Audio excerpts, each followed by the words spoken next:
إن الحمد لله نحمده ونستعينه ونستغفره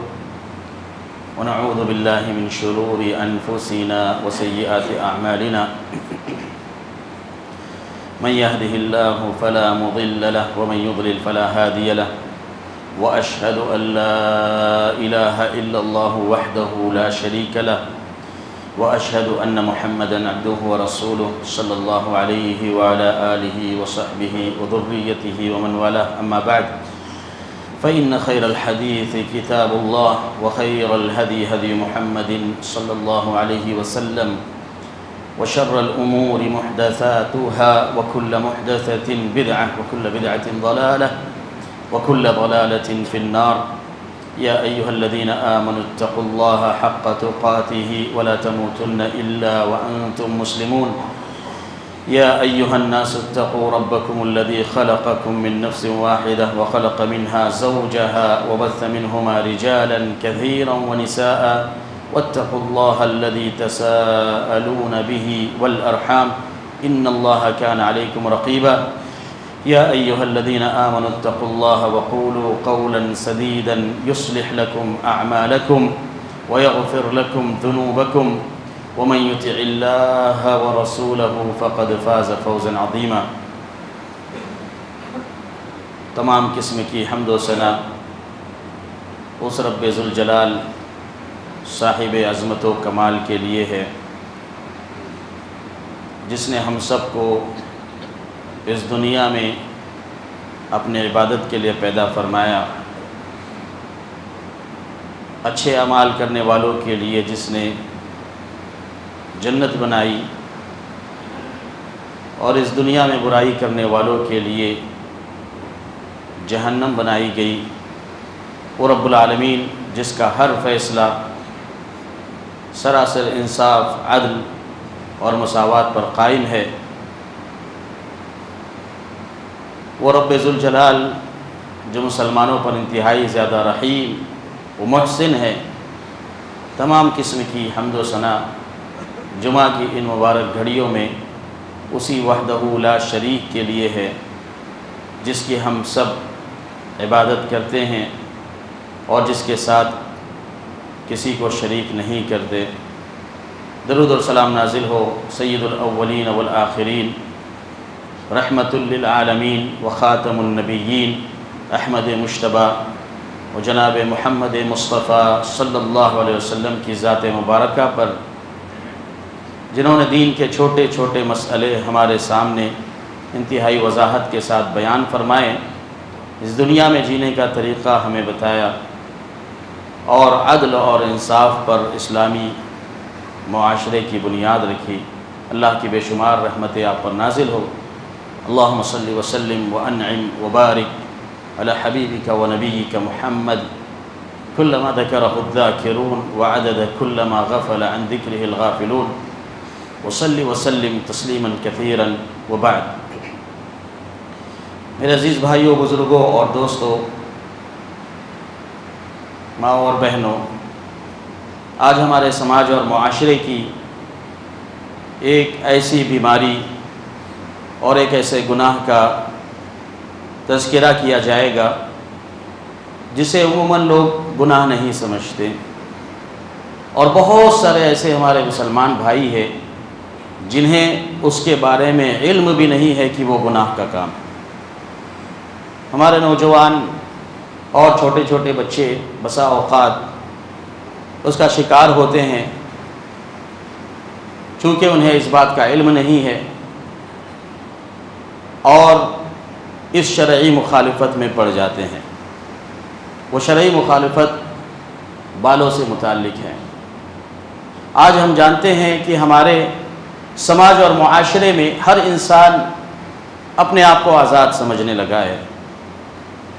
خواہ لباس کے معاملے میں ہو، اپنے لائف اسٹائل کے سلسلے میں ہو، دین اور دھرم کی پابندیاں بہت کم ہو چکی ہے، اور پھر جو کچھ ہمیں سوشل میڈیا، فلم انڈسٹری اور بڑے بڑے اداکار ہمیں بتاتے ہیں وہ ہماری زندگی کا حصہ بن جاتا ہے، اور ہمیں علم بھی نہیں ہوتا کہ ہم اسے اپنے زندگی کا حصہ بنا کر شریعت کے کس شق اور پارٹ کی مخالفت کر رہے ہیں۔ لہٰذا ہمارے سماج اور معاشرے میں ایک بری عادت جو تیزی کے ساتھ پھیل رہی ہے وہ بالوں کے اندر قزع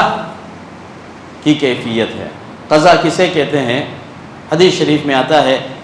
قزع کا مطلب یہ ہے کہ اپنے سر کے بعض حصے کو منڈوا دینا اور بعض حصے کو چھوڑ دینا۔ پھر علماء کرام نے اس کی 6 شکلیں ذکر فرمائی ہے کہ اپنے داہنے اور بائیں کان کے اوپر کے بال کو نکالنا اور اوپر کے بال کو چھوڑ دینا، یا اپنے بالوں میں اپنے سر کے اندر درمیان میں سے بال کو نکال لینا اور دونوں طرف کے بال کو چھوڑ دینا، یا پھر اس میں 6 گرہ لگانا، یا پھر ان بالوں کے اندر ایسی کیفیت کو اپنانا جو سماج اور معاشرے میں عموماً بال کٹانے کی اور مسلمانوں کے تہذیب اور ثقافت کی جو علامت ہے اس کی مخالفت اس میں نظر آئے۔ چنانچہ حدیث شریف میں آتا ہے اللہ کے نبی صلی اللہ تعالیٰ علیہ وسلم نے قزع سے منع فرمایا۔ ابن عمر رضی اللہ تعالیٰ عنہما بیان کرتے ہیں کہ ہم اپنے بالوں کو جناب محمد الرسول اللہ صلی اللہ تعالیٰ علیہ وسلم کے کیفیت کے مطابق بنانے کی کوشش کرتے اور ہمیں قزع سے منع کیا گیا۔ نافع سے پوچھا گیا قزع کیا ہے؟ تو کہا کہ بال کے کچھ حصے کو لینا اور کچھ حصے کو ترک کر دینا، گویا کہ اس میں کفار کی مشابہت ہو۔ اسی طریقے سے ابن عمر رضی اللہ تعالیٰ عنہما کی ایک حدیث میں آتا ہے کہ اللہ کے نبی صلی اللہ تعالیٰ علیہ وسلم نے ایک چھوٹے سے بچے کو دیکھا کہ اس کے بال کی کیفیت یہ تھی کہ چند بال اس نے دائیں طرف سے چند بال بائیں طرف سے لیے اور درمیان کے بالوں کو چھوڑ دیا۔ اللہ کے نبی صلی اللہ علیہ وسلم نے اس کے سرپرست کو بلایا اور کہا کہ یا تو اس کے پورے بال کاٹ دیں یا پورے بالوں کو مکمل طور پر چھوڑ دیں تاکہ وہ بڑے ہو جائیں۔ تو میرے عزیز بھائی اور دوستو، بالوں کے سلسلے میں جناب محمد رسول اللہ صلی اللہ تعالیٰ علیہ وسلم کی رہنمائی یہ ہے کہ اس میں غیروں کی مشابہت کو اختیار نہ کیا جائے۔ چنانچہ حدیث شریف میں آتا ہے کہ مجوسیوں کی یہ علامت تھی کہ وہ درمیان میں سے مانگ نہیں نکالتے، وہ بال کے ایک کونے میں مانگ نکالتے، خواہ داہنے طرف ہو خواہ بائیں طرف ہو۔ اللہ کے نبی صلی اللہ تعالیٰ علیہ وسلم نے مجوسیوں کی اس مشابہت سے بھی منع فرمایا کہ بال کو یا تو درمیان سے مانگ نکالی جائے یا پھر مکمل بالوں کو پیچھے کی طرف اپنے کندھے کی طرف چھوڑا جائے۔ آج ہم دیکھتے ہیں کہ ہمارے سماج اور معاشرے کے اندر بالوں کو کٹانے کی الگ الگ کیفیات موجود ہے، اور ہمارے بہت سارے نوجوان یا تو کسی بڑی شخصیت یا اداکار کی پیروی کرتے ہیں، یا بعض لوگ ایسے ہیں جو سمجھتے ہیں کہ ہمارے بعض مسلم کھلاڑی IPL میں کھیل رہے ہیں تو ان کے بالوں کی کیفیت کو اپنایا جائے۔ نعوذ باللہ، جبکہ یہ کیفیات سراسر جناب محمد رسول اللہ صلی اللہ تعالیٰ علیہ وسلم کی سنت اور آپ کے طریقے کے مخالف ہے۔ اور یہی طریقہ دیکھا جا رہا ہے کہ لوگ گلوں میں چین پہنتے ہیں، تعویذ پہنتے ہیں، جبکہ اللہ کے نبی صلی اللہ تعالیٰ علیہ وسلم کی واضح اور صریح حدیثیں موجود ہے کہ آپ نے مردوں کو جرد رہنے کا حکم دیا کہ وہ اپنے گلے میں چین نہ پہنے، اپنے ہاتھوں کے اندر کوئی ایسا دھاگا نہ پہنے جس میں جلب منفعت یا دفع مضرت کا کوئی اصول موجود ہو۔ واضح، صریح اور صحیح حدیثیں اس بات پر دلالت کرتی ہیں کہ جناب محمد رسول اللہ صلی اللہ تعالیٰ علیہ وسلم نے نہ اپنے جسم میں کوئی دھاگا پہنا، نہ ہی آپ کی ازواج مطہرات نے، نہ ہی آپ کے صحابہ نے، بلکہ اس کے برعکس اگر کسی کے ہاتھ، کسی کے پیر اور کسی کے گلے میں نفع اور نقصان کی غرض سے کوئی دھاگا دیکھا گیا تو صریح اور صحیح اور واضح اور ٹھوس اور مجمع علیہ روایت سے یہ ثابت ہے کہ اللہ کے نبی صلی اللہ علیہ وسلم نے خود اس سے منع فرمایا، صحابہ نے منع فرمایا، اپنے گھروں اور اپنی فیملی کے اندر اس کی تطبیق دے کر بتائی۔ یہ ایسا معاملہ ہے جس سے انکار نہیں کیا جا سکتا۔ لیکن ہم دیکھتے ہیں کہ یہ فلم انڈسٹری جس کے فحاشیت پر پوری انسانیت متفق ہے. سارے انسان جو اپنے دل کے اندر انسانیت کا جذبہ رکھتے ہیں، جو دھرم کی بھاوناؤں، ثقافتوں اور کلچر کو مانتے ہیں، سب کے سب، خواہ وہ مسلمان ہو یا غیر مسلم ہو، سارے اس بات پر متفق ہیں کہ فلم انڈسٹری یہ فحاشی، بے حیائی، چوری، ڈکیتی اور گناہوں کے کاموں کو سکھانے کی انڈسٹری ہے. بہت سارے ایسے کام جو سماج اور معاشرے میں موجود نہیں ہیں، بہت سارے ایسے تخیلات جن کا دنیا میں وجود نہیں ہے، بہت سارے ایسے فسادات کی قسمیں، بہت سارے ایسی چوری اور ڈکیتی کے نت نئے طریقے جو لوگوں میں معروف نہیں ہے، لوگ فطرت پر موجود ہے، انہیں انسانیت سے گمراہ کرنے، انہیں صحیح طریقے سے گمراہ کرنے، ان کے اندر ظلم، جبر، فحش اور ڈکیتی کو پیدا کرنے کی فیکٹری فلم انڈسٹری ہے. ساری دنیا اس بات پر متفق ہے. تو میرے عزیز بھائیوں، اس فحاشی کے اڈے میں کام کرنے والے، خواہ نام سے مسلمان ہو، وہ ہمارے لیے آئیڈیل بن سکتے ہیں، وہ ہمارے لیے نمونہ بن سکتے ہیں، وہ ہمارے لیے قابل اتباع ہو سکتے ہیں. آج ہمارے نوجوانوں کو اس مسئلے پر سوچنے کی ضرورت ہے کہ ہم اپنا آئیڈیل کسے بناتے ہیں. آج ہماری عورتوں کو، ہماری ماؤں اور بہنوں کو اس مسئلے پر سوچنے کی ضرورت ہے کہ یہ ٹی وی چینل، یہ سیریز جس کو دیکھ کر ہم اپنے گھروں کی اصلاح کے لیے اسے قابل اتباع سمجھتے ہیں، یہ اللہ کی قسم وہ وسائل جسے اللہ رب العالمین نے قابل اتباع نہیں بنایا ہے، دنیا میں کبھی بھی ایسے وسائل انسانیت کے لیے نمونہ نہیں بن سکتے. اس لیے میرے عزیز بھائی اور دوستو، بالوں کے کٹانے کی یہ کیفیات جو ہمارے درمیان رائج ہے، اور بہت سارے ہمارے سیلون میں کام کرنے والے بے غیرت لوگ جو سیلون میں کام کرتے ہیں اور بے غیرتی کے ساتھ ان ہیئر اسٹائل کو لگاتے ہیں اپنے سیلون کے اندر. چھوٹے چھوٹے بچے جاتے ہیں، کوئی مرائن کٹ کا نام دیتا ہے، کوئی زگزیگ کٹ کا نام دیتا ہے، اور بعض سیلون کو تو ایسے بھی دیکھا گیا ہے کہ بہت ساری کنٹریز کے اندر جو علامتیں لوتیوں کی، فحاشیوں کی، برے افراد کی سمجھی جاتی ہے، LGBT ممبرشپ کی سمجھی جاتی ہے، ایسے فریم نعوذ باللہ ہمارے سیلون میں لگے ہوئے رہتے ہیں. اور یہ بے غیرت افراد اس قوم کو جو فطرت پر ہیں، ہمارے چھوٹے چھوٹے بچے جو بالوں کی کیفیت کے تعلق سے علم نہیں رکھتے، انہیں مجبور کیا جاتا ہے کہ ایسی ہیئر اسٹائل کو اختیار کیا جائے. میرے عزیز بھائیوں، اور خاص طور پر سیلون میں کام کرنے والے میرے عزیز نوجوان ساتھیوں، یاد رکھیں جناب محمد رسول اللہ صلی اللہ تعالی علیہ وسلم نے جس چیز سے منع کیا ہے وہ چیز انسانیت کے لیے کبھی بھی فائدہ مند نہیں ہو سکتی. چنانچہ فطری طور پر ہم اس بات کو دیکھتے ہیں، کئی ممالک اور کنٹریز میں بالوں کی وہ کیفیات جو ہمارے نوجوان اختیار کرتے ہیں، یہ برائی کی علامت سمجھی جاتی ہے، یہ فحاشی کی علامت سمجھی جاتی ہے. اور یہ آج سے نہیں، قدیم زمانے سے جناب محمد رسول اللہ صلی اللہ تعالی علیہ وسلم کے زمانے میں بھی بال کی کیفیات پر خصوصی توجہ دی جاتی تھی اور غیروں کی مشابہت اختیار کرنے سے منع کیا جاتا تھا. چنانچہ جناب محمد رسول اللہ صلی اللہ تعالی علیہ وسلم کے بالوں کی کیفیت کو صحابہ کرام نے سنتوں میں ریکارڈ فرمایا ہے. صحابی رسول ابن عباس رضی اللہ تعالی عنہما ذکر فرماتے ہیں کہ ہم اللہ کے نبی صلی اللہ علیہ وسلم کو کبھی اگر ننگے سر دیکھ لے تو آپ کے بال کی اور آپ کے کپڑوں کی خوبصورتی سے ہم اندازہ لگاتے ہیں کہ جناب محمد رسول اللہ صلی اللہ علیہ وسلم دنیا کی سب سے عظیم اور سب سے خوبصورت شخصیت ہے. چنانچہ حدیث میں آتا ہے کہ اللہ کے نبی صلی اللہ تعالی علیہ وسلم درمیانی قد کے تھے، آپ کی آنکھیں درمیانی تھی اور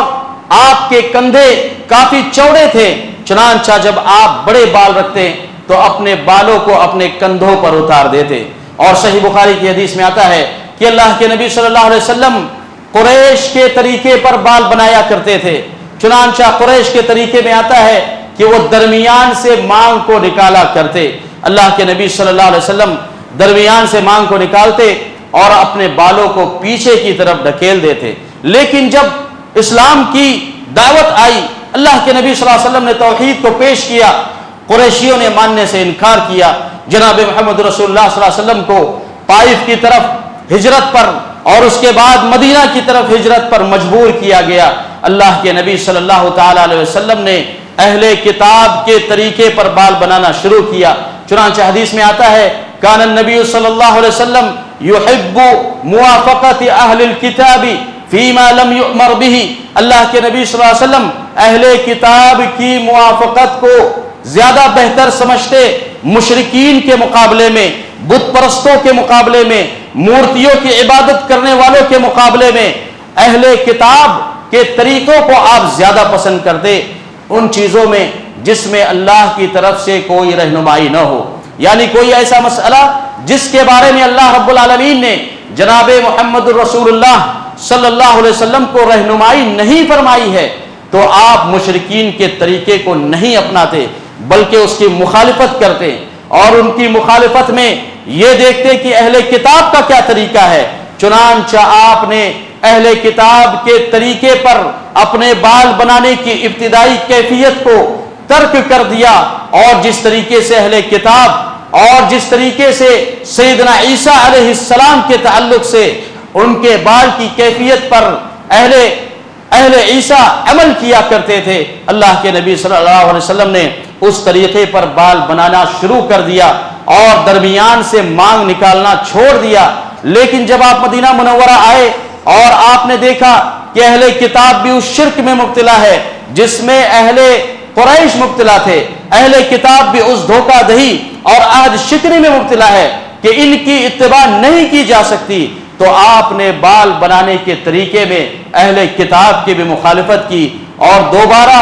اللہ کے نبی صلی اللہ علیہ وسلم نے اس طریقے پر بال بنایا جو آپ کے جوانی کا طریقہ تھا کہ آپ درمیان میں سے مانگ نکالتے اور پیچھے کی طرف اپنے بالوں کو گرایا کرتے۔ چنانچہ یہی کیفیت بہت ساری حدیثوں میں وارد ہے۔ اللہ کے نبی صلی اللہ علیہ وسلم کو جب بھی ننگے سر دیکھا گیا تو اس کیفیت میں دیکھا گیا۔ چنانچہ سیدہ عائشہ رضی اللہ تعالی عنہا جو آپ کی زوجہ محترمہ ہے، جو ہم سب کی ماں ہیں، ذکر کرتی ہیں کہ اللہ کے نبی صلی اللہ علیہ وسلم کو میں نے احرام کی حالت میں دیکھا۔ یہاں یہ نقطہ بتانا ضروری ہے، بہت سارے ہمارے بھائی جو مسجدوں میں آتے ہیں بغیر ٹوپی کے، بغیر عمامے کے، اور سر پر کوئی چیز نہیں ہوتی، انہیں معلوم ہونا چاہیے کہ جناب محمد رسول اللہ صلی اللہ علیہ وسلم اور صحابہ کے زمانے میں یہ ایک عمومی عادت تھی کہ سر پر کچھ نہ کچھ چیز رکھا کرتے تھے۔ چنانچہ اللہ کے نبی صلی اللہ علیہ وسلم سے عمامہ پہننا بھی ثابت ہے، صحابہ کرام سے ٹوپی پہننا بھی ثابت ہے۔ یہ ہمارے بعض علماء جو یہ ذکر کرتے ہیں کہ بغیر ٹوپی کے یا ٹوپی سنت میں وارد نہیں ہے، یہ انتہائی غلط بات ہے۔ بے شک ٹوپی کا ذکر سنت میں وارد ہے، بے شک ٹوپی کا ذکر جناب سیدنا عمر رضی اللہ تعالی عنہما کے اس عہد عمریہ میں وارد ہے جو انہوں نے اہل فلسطین کے ساتھ کیا تھا۔ لہٰذا ہمارے بہت سارے بھائی جو مسجدوں میں یا اسلامی مجلسوں میں یا اسلامی اجتماع کے اندر بغیر ٹوپی کے آتے ہیں، انہیں معلوم ہونا چاہیے کہ اللہ کے نبی صلی اللہ تعالی علیہ وسلم اور صحابہ کرام ٹوپی اور عمامے کا استعمال کیا کرتے تھے۔ یہ بہرا روی یا غیروں سے مشابہت جو ہمارے درمیان سرایت کرتی جا رہی ہے، اور بہت سارے افراد کو دیکھا جاتا ہے کہ وہ جمعہ کے اندر اور علمی مجلسوں میں بغیر ٹوپی کے آتے ہیں، یہ ان کے لیے نشان عبرت ہے۔ سیدہ عائشہ رضی اللہ تعالیٰ عنہ بیان کرتی ہے، سیدہ عائشہ کون ہے؟ آپ کی زوجہ محترمہ،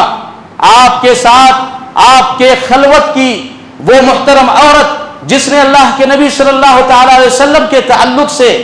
لوگوں کی رہنمائی کے لیے ایسے مسائل کو ذکر کیا جن کو عموماً ذکر کرنے اور جن کو سننے سے لوگ شرماتے ہیں، خاص طور پر عورتوں سے متعلق مسائل۔ لوگ کہتے ہیں کہ سیدہ عائشہ کی شادی چھوٹی عمر میں جناب محمد رسول اللہ صلی اللہ علیہ وسلم کے ساتھ ہوئی، لیکن لوگ یہ بھول جاتے ہیں کہ سیدہ عائشہ نے جو رہنمائی کی عورتوں کے خلا، طلاق، نکاح، حیض اور دیگر معاملات میں، سیدہ عائشہ کو اللہ رب العالمین نے اپنی طرف سے ایسی کرامت عطا کی تھی کہ بہت سارے ایسے مسائل جو دیگر عورتوں کے مقابلے میں سیدہ عائشہ نے بیان کیے، رہتی دنیا تک آج ہماری مسلم مائیں اور بہنیں اس پر عمل کر رہی ہے اور رہتی دنیا تک اس پر عمل کرے گی۔ چنانچہ سیدہ عائشہ بیان کرتی ہیں، جبکہ وہ جناب محمد رسول اللہ صلی اللہ علیہ وسلم کی زوجہ محترمہ ہے، فرماتی ہے کہ میں نے احرام کی حالت میں اللہ کے نبی صلی اللہ علیہ وسلم کے بالوں کی خوبصورتی کو دیکھا، کأنی رأیت وبیس الطیب بین مفرق النبی صلی اللہ علیہ وسلم، کہ اس خوبصورتی کو میں نے اس وقت محسوس کیا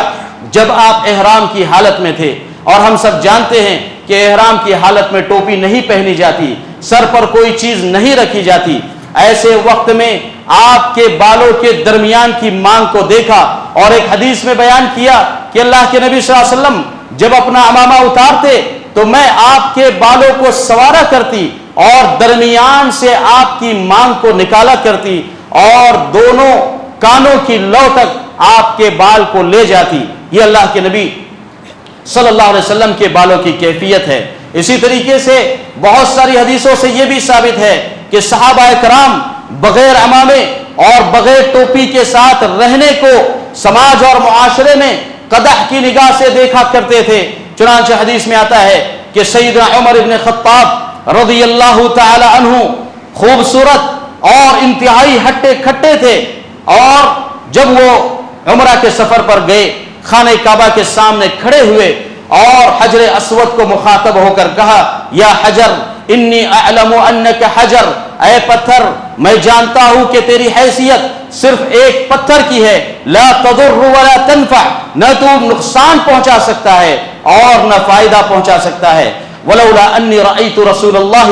صلی اللہ علیہ وسلم یقبلک ما قبلتک، اور اگر میں نے اللہ کے نبی صلی اللہ علیہ وسلم کو تجھے بوسہ دیتے ہوئے نہیں دیکھا ہوتا تو میں کبھی بھی تجھے بوسہ نہیں دیتا، مگر چونکہ میرے نبی نے تیرا بوسہ دیا ہے اس لیے میں تیرا بوسہ دے رہا ہوں۔ لوگ طواف کر رہے ہیں، ایک صحابی اور ایک تابعی رک جاتے ہیں کہ آخر یہ کون سی شخصیت ہے۔ عجیب بات ہے، پتھر کے سامنے کھڑے رہ کر اتنی دلیری کے ساتھ گفتگو کرنے والا یہ مرد مجاہد کون ہے؟ تو کہتے ہیں رأیت رجلا اصلع، میں نے پہلی مرتبہ سیدنا عمر کو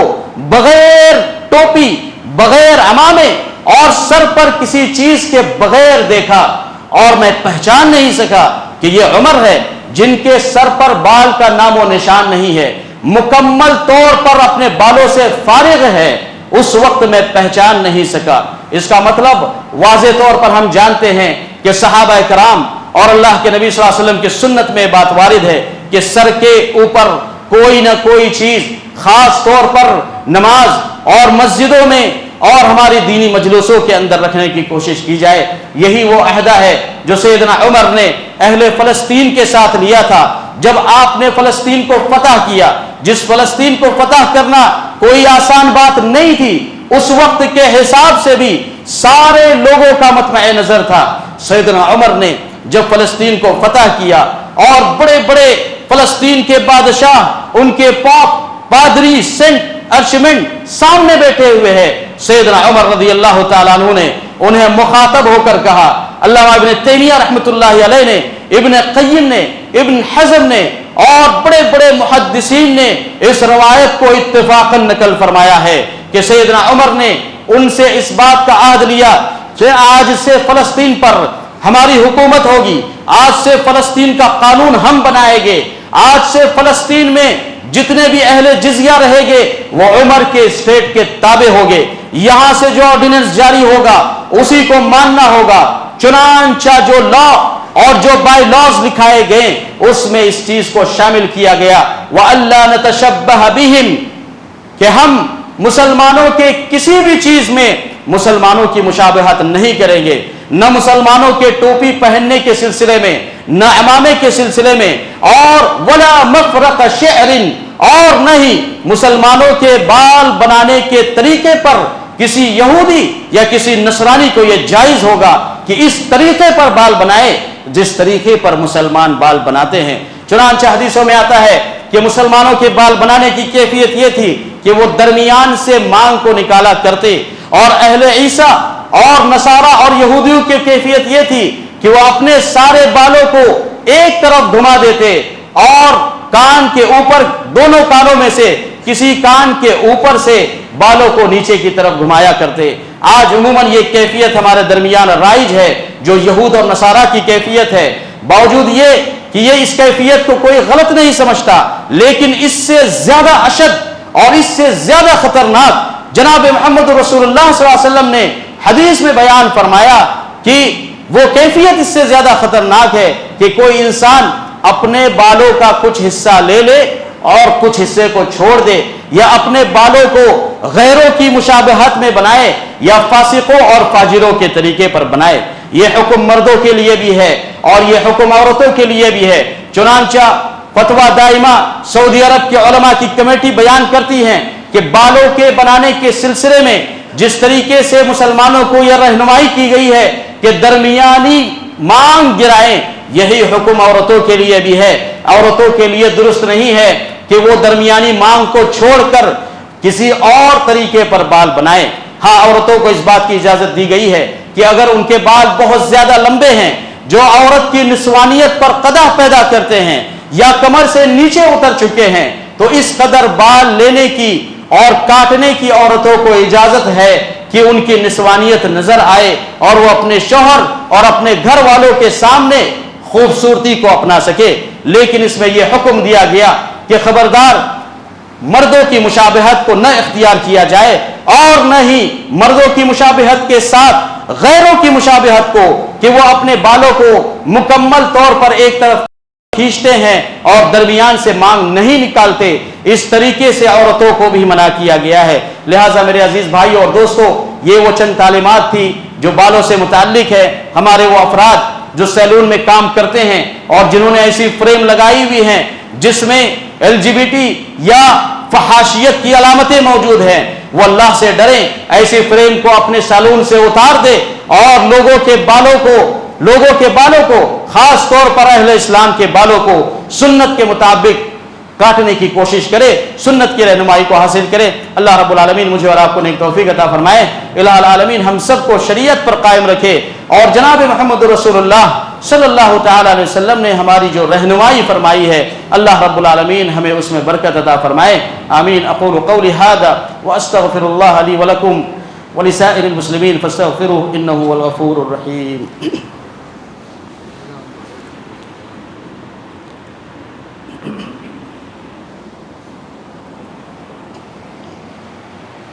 الحمد لله على إحسانه والشكر له على توفيقه وامتنانه وأشهد أن لا إله إلا الله وحده لا شريك له تعظيما لشأنه وأشهد أن محمدا عبده ورسوله الداعي إلى رضوانه أما بعد فقد قال الله جل في علاه إن الله وملائكته يصلون على النبي يا أيها الذين آمنوا صلوا عليه وسلموا تسليما اللهم صل على محمد وعلى آل محمد كما صليت على إبراهيم وعلى آل إبراهيم إنك حميد مجيد وبارك اللهم على محمد وعلى آل محمد كما باركت على إبراهيم وعلى آل إبراهيم إنك حميد مجيد وارض اللهم عن الخلفاء الراشدين الأئمة المهديين أبا بكر وعمر وعثمان وعلي وعن سائر أصحاب نبيك أجمعين برحمتك يا أرحم الراحمين اللهم أعز الإسلام والمسلمين وأذل الشرك والمشركين ودمر أعداء الدين اللهم انصر كتابك وسنة نبيك يا حي يا قيوم اللهم اشف مرضانا ومرضى المسلمين وعاف مبتلانا ومبتلى المسلمين وارحم موتانا وموتى المسلمين يا حي يا قيوم ربنا آتنا في الدنيا حسنة وفي الآخرة حسنة وقنا عذاب النار عباد الله رحمني ورحمكم الله إن الله يأمر بالعدل والإحسان وإيتاء ذي القربى وينهى عن الفحشاء والمنكر والبغي يعظكم لعلكم تذكرون اذكروا الله يذكركم ولذكر الله أولى وأجل وأتم وأعم وأكبر والله يعلم ما تصنعون۔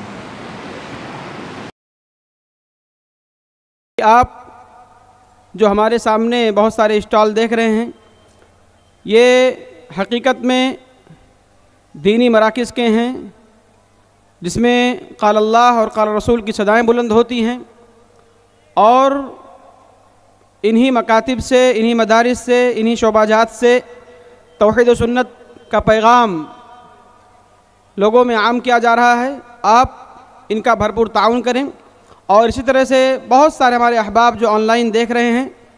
وہ آن لائن میں بھی QR کوڈ ڈال دیا گیا ہے، وہاں اپنا تعاون وہ پیش کریں، اور ضرور پیش کریں، اس لیے کہ اللہ رب العالمین آپ کے اجر کو ضائع کرنے والا نہیں ہے۔